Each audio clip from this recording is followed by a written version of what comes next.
അത്യന്തം ദുഃഖകരമായ ഒരു സാഹചര്യത്തിലാണ് ഞങ്ങൾ ഇവിടെ നിൽക്കുന്നത്. പ്രത്യേകിച്ച് ഞങ്ങളുടെയൊക്കെ പ്രിയങ്കരനും ഞങ്ങളുടെയൊക്കെ ഒരു മാതൃകയാക്കാൻ ഉത്തമനുമായിരുന്ന ബഹുമാനപ്പെട്ട ശ്രീ വിൻസെൻ്റ് ജേക്കബ് വള്ളിയിൽ അദ്ദേഹത്തിൻ്റെ ദേഹവിയോഗത്തിൽ ഞങ്ങൾ അതീവ ദുഃഖം രേഖപ്പെടുത്തുന്നു. അതോടൊപ്പം അദ്ദേഹത്തെ സംബന്ധിച്ച് പറയുകയാണെങ്കിൽ ഏത് ഉത്തരവാദിത്വവും ഏറ്റെടുക്കാൻ സന്നദ്ധനായ ഒരു വ്യക്തിത്വം, അതോടൊപ്പം ഏത് കാര്യത്തിനും കൃത്യമായൊരു തീരുമാനം, അദ്ദേഹത്തിൻ്റെതായ ഒരു കാഴ്ചപ്പാട്, അദ്ദേഹത്തിൻ്റെതായ ഒരു വീക്ഷണം, അതിന് വലിയ മാറ്റങ്ങളൊന്നും സാധാരണ സംഭവിക്കാറില്ല. ഒരുപക്ഷെ നമുക്ക് പറയാം നിലപാടുകളുടെ രാജകുമാരൻ എന്ന് വേണമെങ്കിൽ പറയാം. കഴിഞ്ഞ ദിവസം ആരോ ഫേസ്ബുക്കിൽ കുറിച്ചിരുന്നു, നിലപാടുകളുടെ രാജകുമാരൻ യാത്രയായി എന്ന ഒരു ക്യാപ്ഷൻ. തീർച്ചയായിട്ടും താൻ തീരുമാനിക്കുന്ന ഒരു വിഷയത്തിൽ, തനിക്ക് ബോധ്യമുള്ളൊരു വിഷയത്തിൽ കൃത്യമായ നിലപാടുകൾ എടുക്കുകയും അതിൽ തന്നെ ആരും കൂടെ ഇല്ലെങ്കിലും അതിൽ തന്നെ ഉറച്ചു നിൽക്കുകയും ചെയ്യുന്ന ഒരു പ്രത്യേക വ്യക്തിത്വമായിരുന്നു അദ്ദേഹം. അതോടൊപ്പം OIOP 1 India 1 പെൻഷൻ എന്ന ആശയം മുന്നോട്ട് വന്നപ്പോൾ അത് സധൈര്യം ഏറ്റെടുക്കുകയും തുടക്കകാലം മുതൽ ശക്തമായി പ്രവർത്തിക്കുകയും അതേപോലെ തന്നെ ഒരു ഉത്തരവാദിത്തം ഏൽക്കാൻ ആളില്ലാതെ വന്നാൽ ഞാനുണ്ട്, ഞാൻ ഏറ്റെടുക്കാം എന്ന് പറഞ്ഞ് മുൻപോട്ട് വന്ന് ഏറ്റെടുക്കുകയും ചെയ്ത് അങ്ങനെ OIOPയെ തൊടുപുഴയിലും ഇടുക്കി ജില്ലയിലും വളരെ ശക്തമായി വളർത്തി.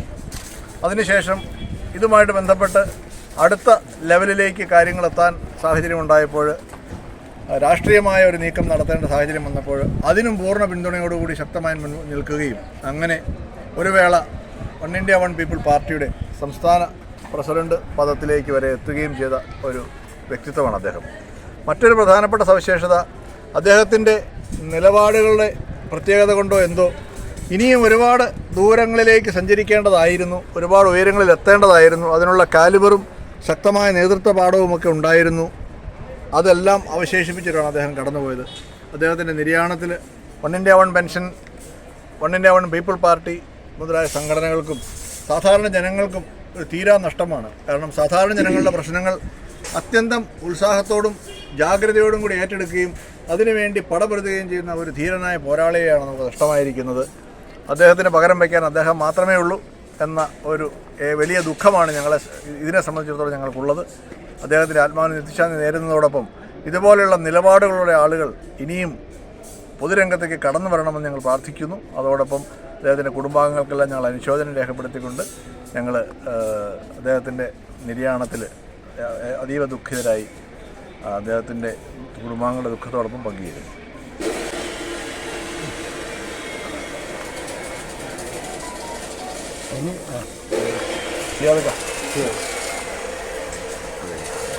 പറഞ്ഞ ഇടയ്ക്ക് കട്ട് ചെയ്ത് കളഞ്ഞോളാം. പറഞ്ഞു 2 വീഡിയോ ആയിട്ട് എടുത്താൽ മതി.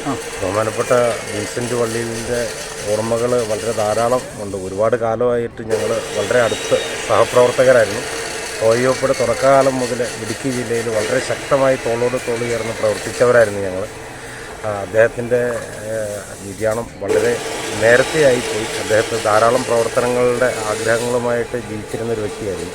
എന്നിരുന്നാലും അദ്ദേഹം ഉണ്ടായിരുന്ന കാലഘട്ടത്തിൽ വളരെ ഭംഗിയായിട്ട് പൊതുജനങ്ങളുടെ വിഷയങ്ങളിൽ ഇടപെടുകയും 1 India 1 പെൻഷൻ എന്ന സംഘടനയ്ക്ക് വളരെ ശക്തമായ പിന്തുണ നൽകുകയും ചെയ്തൊരു വ്യക്തിയാണ്.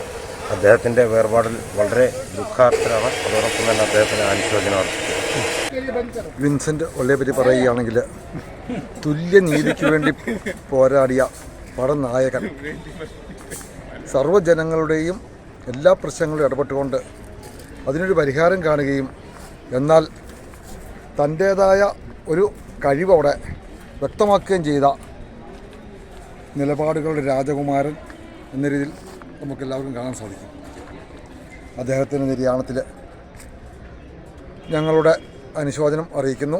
അദ്ദേഹത്തിൻ്റെ കുടുംബാംഗങ്ങളോടും അതുപോലെ സഹപ്രവർത്തകരോടും എല്ലാം. നമ്മുടെ വിൻസെൻറ്റിനെ പറ്റി ഓർക്കുമ്പോഴേ കഴിഞ്ഞ 40 വർഷങ്ങൾക്കപ്പുറത്തേക്കുള്ള ഒരു ചിന്ത എൻ്റെ മനസ്സിൽ വരുന്നത്. 1 India 1 പെൻഷനിലൊക്കെ വരുന്നതിന് അനേക വർഷങ്ങൾക്ക് മുമ്പ് വിൻസെൻ്റ് ഞാനുമായിട്ടുള്ള വലിയ പരിചയമുണ്ട്. അദ്ദേഹം വളമറ്റത്തായിരുന്നു. അദ്ദേഹത്തിൻ്റെ കുടുംബവും അവരുടെ മാതാപിതാക്കന്മാരും എല്ലാം ഒന്നിച്ച് അവിടെ ജീവിക്കുന്ന ഒരു കാലം ഞാൻ ഓർക്കുകയാണ്. നല്ല മിടുമിടുക്കരായിരുന്നു വിൻസെൻ്റ് ചെറുപ്പകാലത്ത്.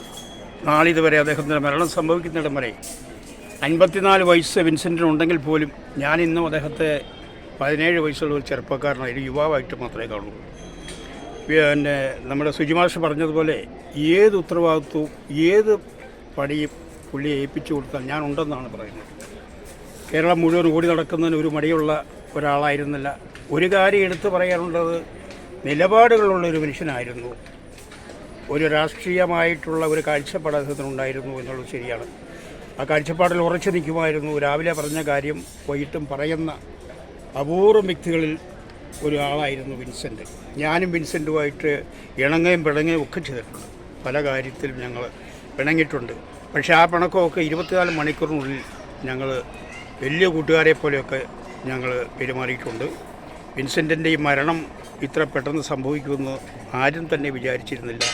നമുക്ക് മാത്രമല്ല, അദ്ദേഹത്തെ സ്നേഹിക്കുന്ന ഒട്ടേറെ ആളുകൾക്ക് ഇദ്ദേഹത്തിൻ്റെ മരണം വലിയൊരു നഷ്ടമാണ്. സുജിഭാഷയോട് പറഞ്ഞു, കഴിഞ്ഞ പ്രാവശ്യം അദ്ദേഹം ഇടുക്കിയിൽ ഒരു MLA ആയി മത്സരിച്ച കഥ പോലും നമുക്കറിയാം. ഏതിനും തയ്യാറുണ്ടായിരുന്ന ഒരു മനുഷ്യനാണ്.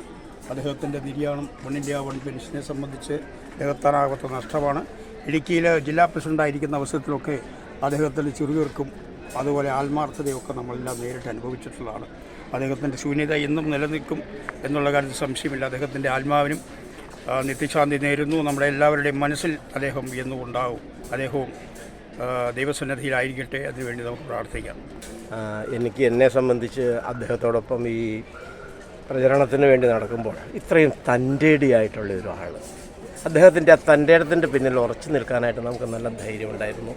ഏത് കാര്യവും ആരെയും ഒരു ഭയം എന്ന് പറയുന്നത് അദ്ദേഹത്തിനല്ല. നന്മയ്ക്ക് വേണ്ടി അദ്ദേഹം എന്തും ചെയ്യും, മുന്നിൽ നിൽക്കുകയും ചെയ്യും. അദ്ദേഹത്തെ ദൈവം അനുഗ്രഹിച്ച് അദ്ദേഹത്തിന് നല്ലൊരു ശരീരം കൊടുത്തിരുന്നു. അതുപോലെ തന്നെ അതിൻ്റേതായ രീതിയിലുള്ള തൻ്റെ ഇടവും കൊടുത്തിരുന്നു. പിന്നെ അദ്ദേഹം നല്ലൊരു ഗായകനായിരുന്നു. നല്ല ഗായകനും അതുപോലെ തന്നെ എല്ലാ ദിവസവും അദ്ദേഹം ഞങ്ങളുടെ ഗ്രൂപ്പിൽ കൂടി സുപ്രഭാതം ഓരോ മെസ്സേജസ് തരുമായിരുന്നു. അവസാന കാലങ്ങളിൽ അദ്ദേഹത്തിൻ്റെ മെസ്സേജസ് ഇതിനെ സൂചിപ്പിക്കുന്നതായിരുന്നു. ചിന്താ പ്രഭാതം. മനുഷ്യ മനസ്സ് മനസ്സിലാക്കാൻ പറ്റാത്ത ഒരു വലിയ പുസ്തകമാണ്. അവിടെ ചിന്തകൾ ചേക്കേറുന്നു. പലപ്പോഴും അവയ്ക്ക് ജീവൻ വെച്ച് പല രൂപത്തിലും ഭാവത്തിലും പ്രതിഫലിക്കുന്നു. ആലോചിക്കാതെ ചെയ്യുന്ന പല പ്രവൃത്തികളും നമുക്ക് വിനയായി മാറും. അമിതമായ ചിന്തകൾ ശരീരത്തെയും മനസ്സിനെയും ഒരുപോലെ ബാധിക്കുന്നു. ക്രമേണ ഒന്നും ചിന്തിക്കാൻ പോലും പറ്റാത്ത അവസ്ഥയിലെത്തുന്നു. നാം നിയന്ത്രിക്കേണ്ടത് അത്യാവശ്യമാണ്. നാമാണ് എന്ന് ചിന്ത വേണം. നമ്മെ തന്നെ സ്നേഹിക്കണം. ആത്മവിശ്വാസവും ലക്ഷ്യബോധവും പരിശ്രമവും ഒരുവനെ വിജയത്തിലെത്തിക്കും. കടിഞ്ഞാണില്ലാത്ത കുതിര പോലെ പായുന്ന മനസ്സിനെ പല നല്ല കാര്യങ്ങളിലേക്കും തിരിച്ചുവിടണം. ജീവിതം അർത്ഥപൂർണമാക്കണം. നല്ല മൂല്യങ്ങൾ നിറഞ്ഞതാക്കാൻ പരിശ്രമിക്കണം. ഉല്ലാസപ്രദമായ കാര്യങ്ങളിൽ ഏർപ്പെടണം. രാവും പകലും മാറി മാറി വരുന്നത് പോലെ സുഖവും ദുഃഖവും മാറി മാറി വരുന്നു. അന്യൻ്റെ നന്മയിൽ അസൂയാലുക്കളാകരുത്. പരസ്പരം ബഹുമാനിക്കണം. സ്നേഹിക്കാനും കഴിയണം. ആരെയും തരം താഴ്ത്തരുത്. തലമുറകൾക്ക് നന്മ പകരണം.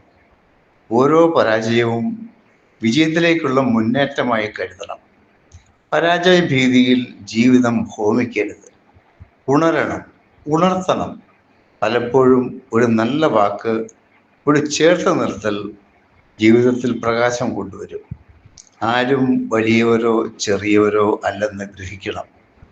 ഈ നല്ല ജീവിതത്തിൽ എത്രയോ കാര്യങ്ങൾ ഗുണപ്രദമായി നിറവേറ്റാനുണ്ട്.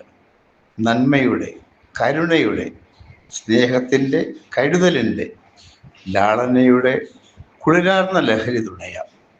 ഒഴിവു സമയങ്ങളിൽ കുട്ടികൾ മുതൽ പ്രായമായവർ വരെ നല്ല ചിന്തകളിൽ വ്യാപരിച്ച് പല നല്ല കാര്യങ്ങളിലും ഇടപെട്ട് അകവും പുറവും പരിശുദ്ധമാക്കണം.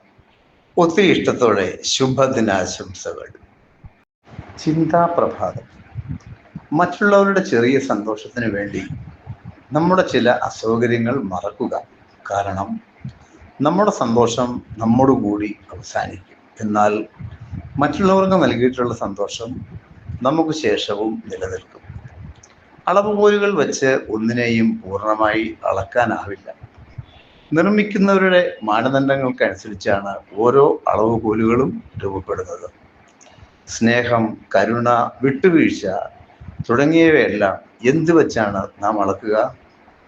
അളന്ന് നൽകുന്നതിന് പകരം ആവശ്യത്തിൽ അധികം നൽകുകയും അളന്നെടുക്കുന്നതിന് പകരം ആവശ്യമുള്ളത് മാത്രം എടുക്കുകയും ചെയ്യുന്നവരോട് എന്തിനാണ് അളവുകോലുകൾ ചോദിക്കുന്നത്?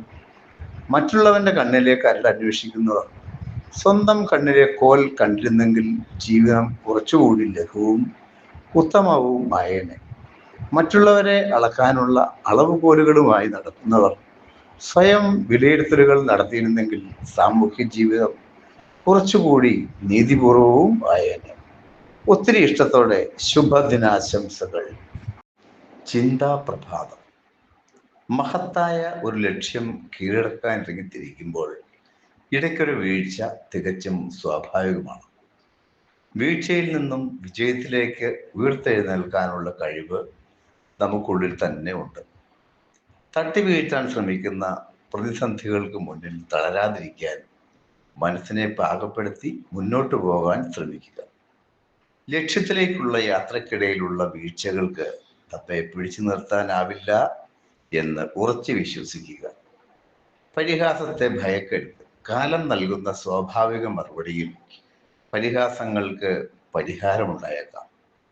പരിഹസിക്കുന്നവരോട് പകവീട്ടാൻ ഇറങ്ങിയാൽ പിന്നെ പ്രതികാര ക്രിയകളുടെ മുന്നൊരുക്കവും അവലോകനവും മാത്രമാകും ജീവിതം.